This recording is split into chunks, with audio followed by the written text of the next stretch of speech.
बिस्मिल्लाहिर्रहमानिर्रहीम। शुरू अल्लाह का नाम लेकर जो बड़ा मेहरबान निहायत रहम वाला।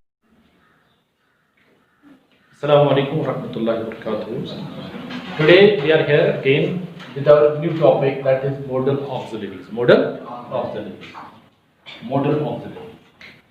And first of all, before we'll come to this topic, modal auxiliaries, let us try to learn about these small words. I have written here, look at these sentences. They have a big garden. He is a student. I do my work. I do my work.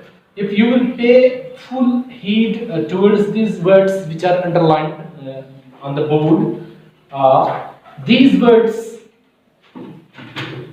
have, sometimes it become auxiliary verb and sometimes it become a full-fledged verb.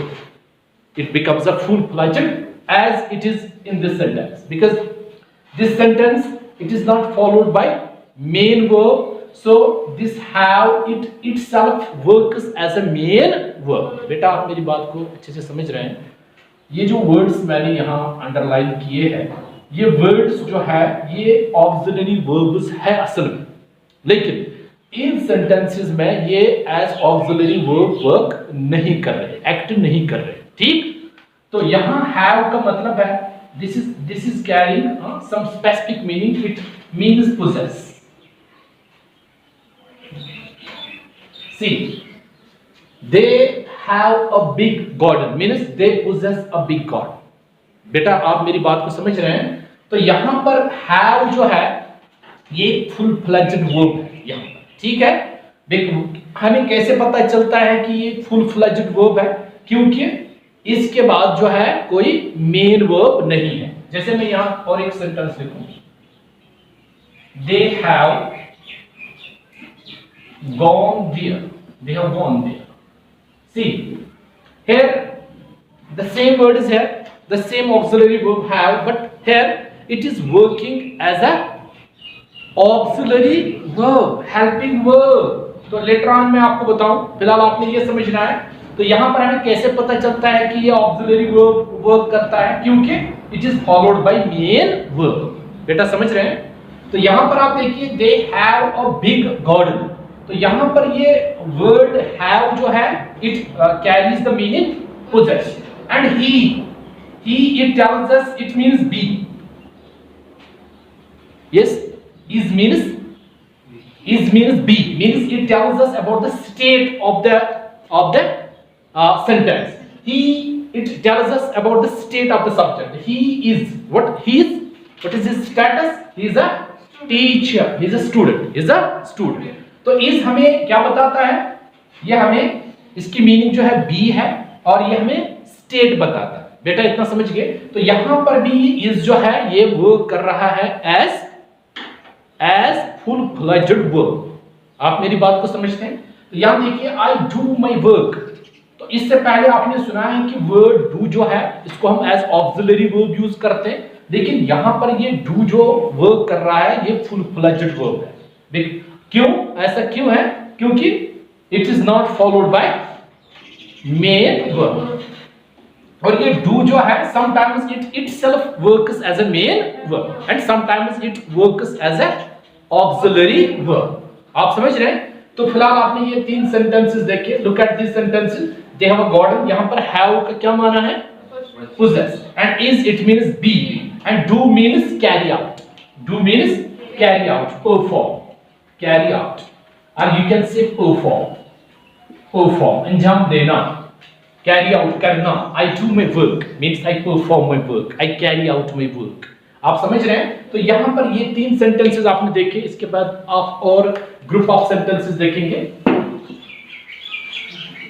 Now I will write some other kinds of sentences. You will take it. See, first one.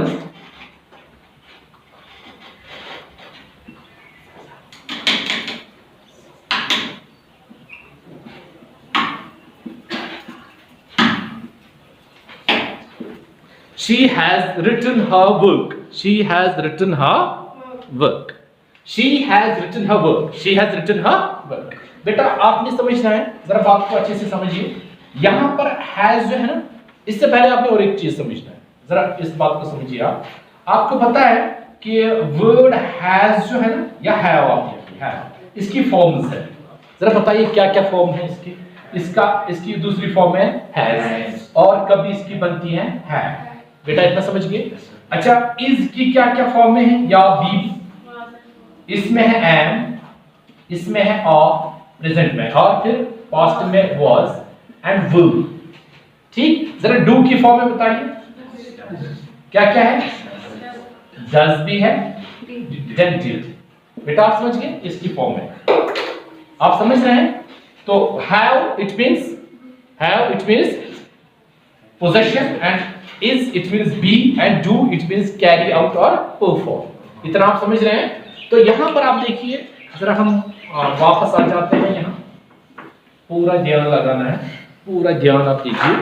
She has written her book. बेटा आप समझने की कोशिश करें। अब देखिए has जो है ना, ये अकेले नहीं है, it is followed by main verb. तो जब ये मेन वर्ब के से पहले आए तो तब ये बनता है auxiliary verb. This time it is not full fledged verb, it is what, auxiliary verb. या आप कह सकते हैं I have taken my meals, I have taken my meals, I have taken my। जरा आप देखिए हैव के बाद मेन वर्ब है, तो यहां पर हैव फुल फ्लेज्ड वर्ब है कि ऑक्सिलरी वर्ब है, ऑक्सिलरी वर्ब। और यहां पर भी हैज है, ऑक्सिलरी वर्ब। तो दूसरी मिसाल आप ले लीजिए, आप इस तरह भी ले सकते हैं। she does not play cricket, she does not play cricket। यहां बेटा आप जरा गौर से समझिए, यहां पर does है, but does this time it is followed by main verb, so it is working here as an auxiliary verb। बहुत खूब। इसी तरह आप देखिए,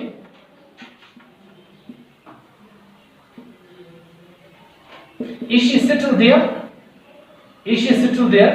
तो दिस इज इंट्रोगेटिव सेंटेंस, और इसके शुरू में हमने क्या लाया, ऑक्सिलरी वर्ब। तो अब ऑक्सिलरी वर्ब्स क्या होते हैं, पहले हमने पढ़ा कि ऑक्सिलरी वर्ब्स कभी कभार क्या करते हैं, function as full fledged verbs, और कब करते हैं, when they are not followed by main verbs. लेकिन तो ऑक्सिलरी वर्ब्स, असल में ऑक्सिलरी वर्ब्स की डेफिनेशन क्या लिखेंगे, auxiliary verbs are those verbs which help us in framing और in making tenses. First in making, जरा हैज से कौन वाला टेंस बना, when has is followed by third form of verb it becomes which tense, it becomes present perfect, it becomes present perfect. और when have it is followed by third form of verb it becomes which tense, present perfect also. ठीक है बेटा। और हमें अब हम auxiliary verbs किनको बताएंगे, auxiliary verbs are those verbs which help us in making tenses, in making negative sentences and in making interrogative sentences। बस तीन चीजें इसमें याद रखें।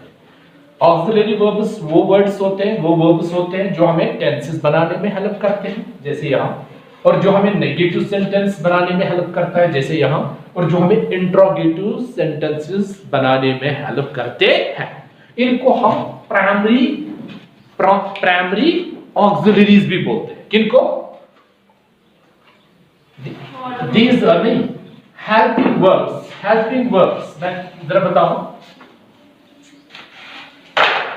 जो have है और इसके फॉर्म्स, और जो is है एंड इसके फॉर्म्स, और जो do है and its forms, these are called all primary auxiliaries। बेटा ये याद रखना, प्राइमरी ऑक्सिलरीज, इनको हम क्या बोलते हैं। तो प्राइमरी ऑक्सिलरीज को हम एज फुल फ्लेज्ड वर्ब्स भी बना सकते हैं। इतना आपने सीखा, ठीक। अच्छा, तो अब हम जाएंगे जिनको हम इन सेंटेंसेस के और आप फोकस करेंगे, जो अब मैं बताने वाला हूं। We are advancing towards our topic, that is modal auxiliaries. For example, he will come,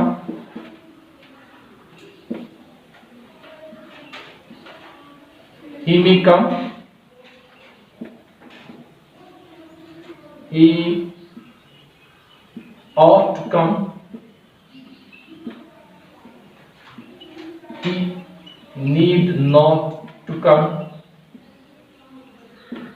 See, यहां पर आप देख सकते हैं ये will जो है, may जो है, ought to है and need, these are all modal auxiliaries. और ये हमें क्या दिखाते हैं? मॉडल ऑक्सिलरीज हमें क्या दिखाते हैं? शाबाश. These words, underlined words means these words indicate different moods.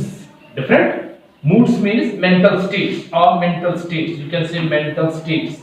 Mental states.